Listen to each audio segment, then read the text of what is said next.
Hola, ¿qué tal? Qué bueno poder encontrarnos aquí en este canal de YouTube y en las diferentes plataformas, en mi canal, no solamente en YouTube, sino también en Facebook, en mi página web, pachobermeo.com y en tantos lugares en donde gente con tanta generosidad transmite o redistribuye o repostea este entremés que hacemos todos los sábados en la tarde. Qué bueno poder encontrarnos en esta oportunidad, en este primer sábado de julio, en donde ya estamos preparándonos para mañana, el 14º domingo del tiempo ordinario.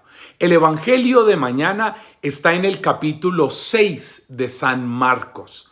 Marcos capítulo 6, versos del 1 al 6. Y lo leemos, bueno, en medio de esta época, ¿no? Seguimos aquí en América Latina, en medio de situaciones muy complejas por el fenómeno de la pandemia. Así llevamos estos casi 16, 17 meses y hay que seguir atendiéndose, cuidándose, digamos, cuidando también a los demás, procurando que haya garantías de salud, de esperanza, de respaldo, de acompañamiento para las personas que más lo necesitan.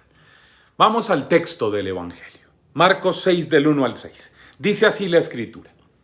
Salió de allí y vino a su patria y sus discípulos lo siguen. Cuando llegó el sábado se puso a enseñar en la sinagoga. La multitud al oírlo quedaba maravillada y decía, ¿de dónde le viene esto? ¿Y qué sabiduría es esta que le ha sido dada? ¿Y esos milagros hechos por sus manos?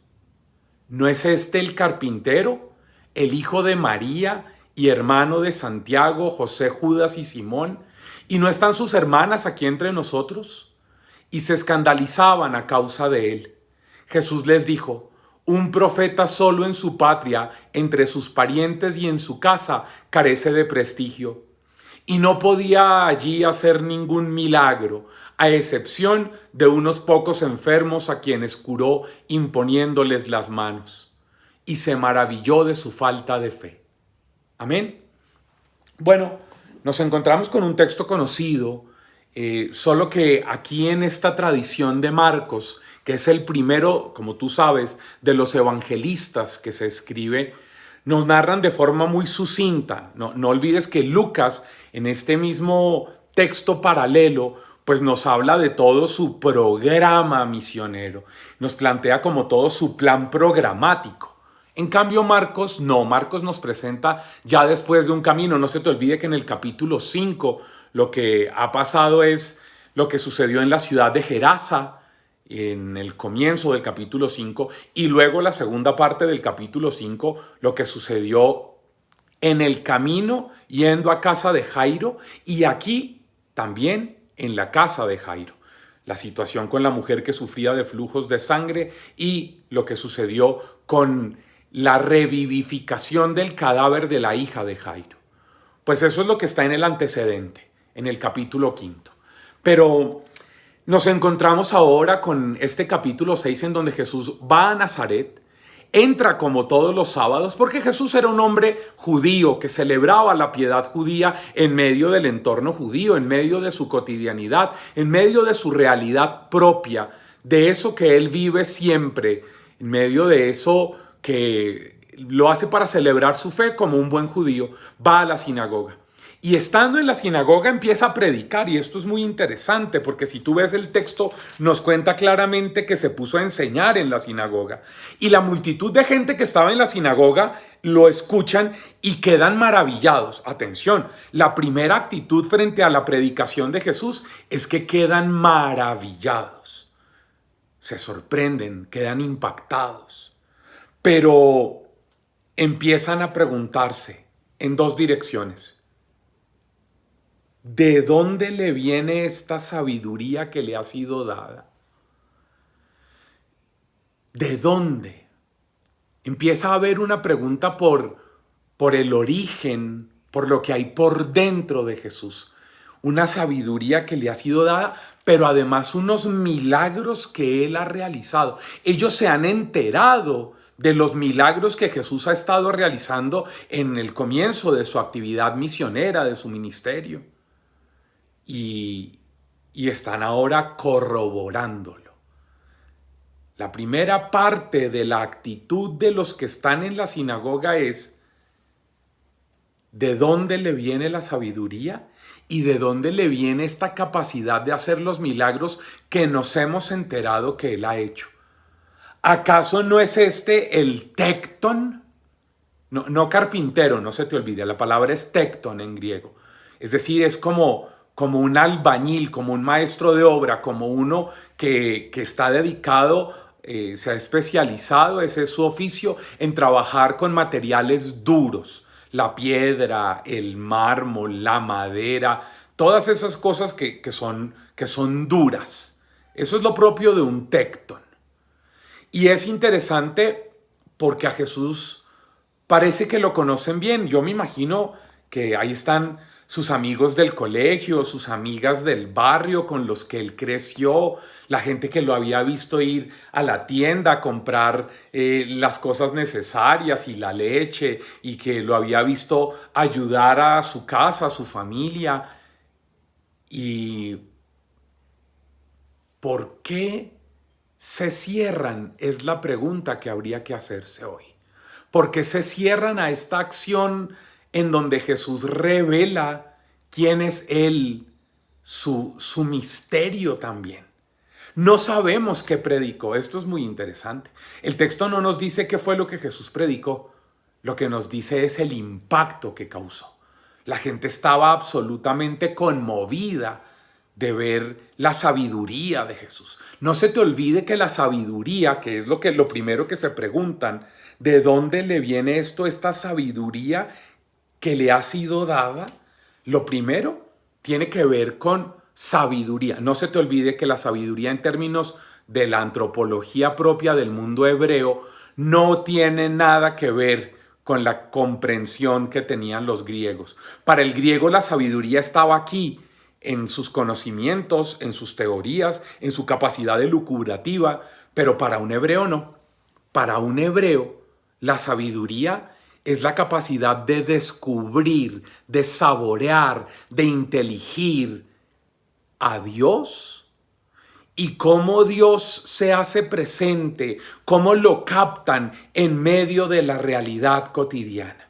Primero, una posibilidad que reconocen, de hablar desde Dios, de ver desde Dios, de descubrir el mundo desde Dios, pero además unas acciones, unos milagros. No solamente Jesús es un hombre lleno de sabiduría, sino de acciones en donde se hace evidente la sanación integral, la acción restauradora que viene de parte de Dios a través de la persona de Jesús. Pero ahora empiezan a descalificar un poco esto que han visto.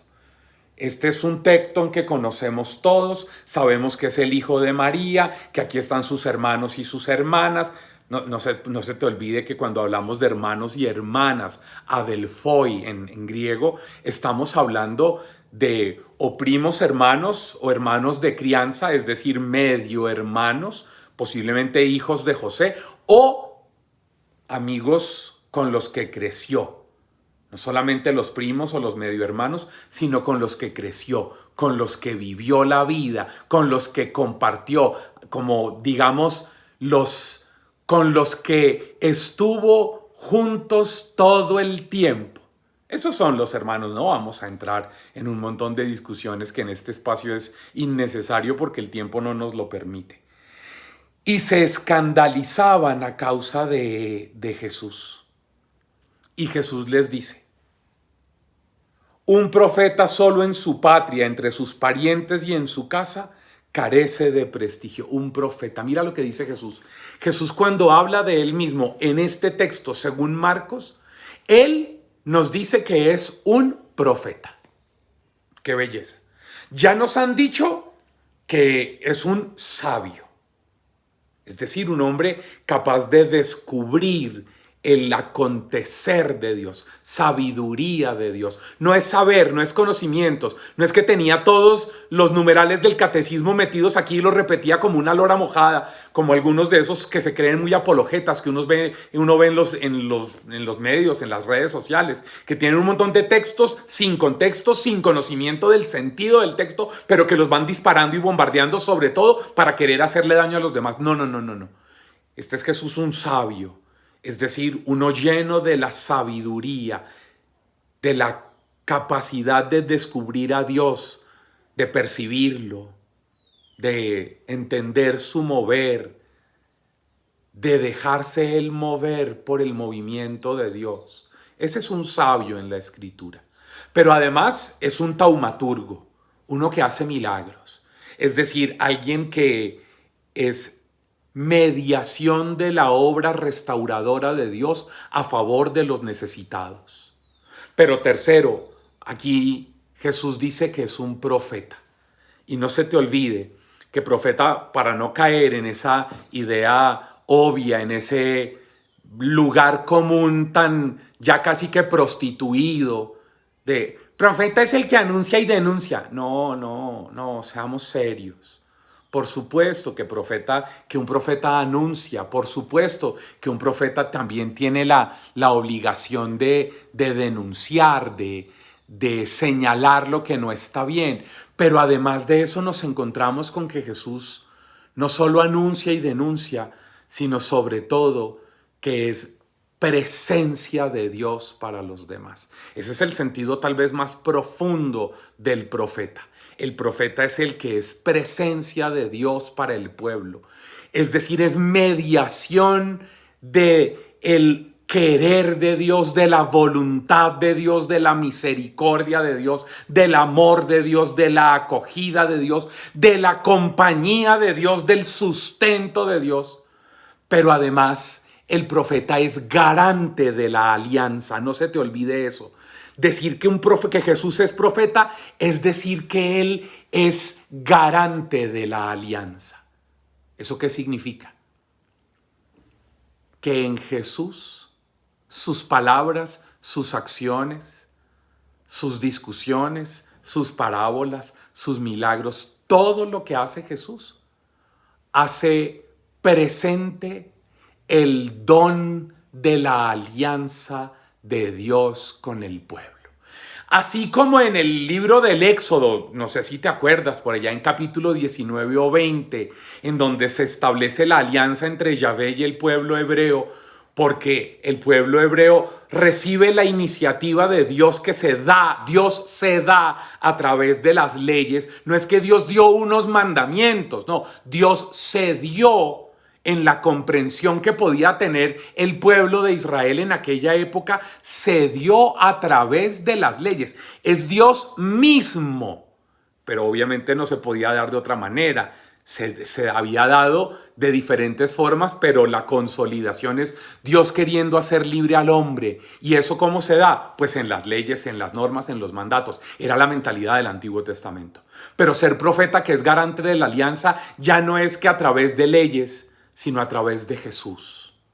Jesús es la garantía de la presencia estable de Dios, que nunca te va a abandonar, que nunca se va a ir, que nunca te va a dejar tirado, que no está esperando que tú le des nada a Él, que no es una comprensión retributiva, sino que es gratuidad. Cuando Él dice un profeta es rechazado en su tierra, en su casa, por sus parientes, por los suyos, lo que está diciendo Jesús en el fondo es: ustedes están rechazando el regalo de Dios de estar presente para ustedes, con ustedes, de acompañarlos, de amarlos, de cuidarlos, de protegerlos, de garantizar una vida estable. Y por eso dice el texto que no podía hacer allí ningún milagro, a excepción de unos pocos enfermos a quienes curó imponiéndoles las manos, y se maravilló de su falta de fe. Qué cosa más interesante. Jesús no obliga a nadie. Cuidado con esos que piensan que Jesús obliga. No hay fe, no hay disponibilidad, Jesús no obliga a nadie. Qué interesante este texto del Evangelio de hoy. Nos vemos la próxima semana. Un abrazo. Chao, chao.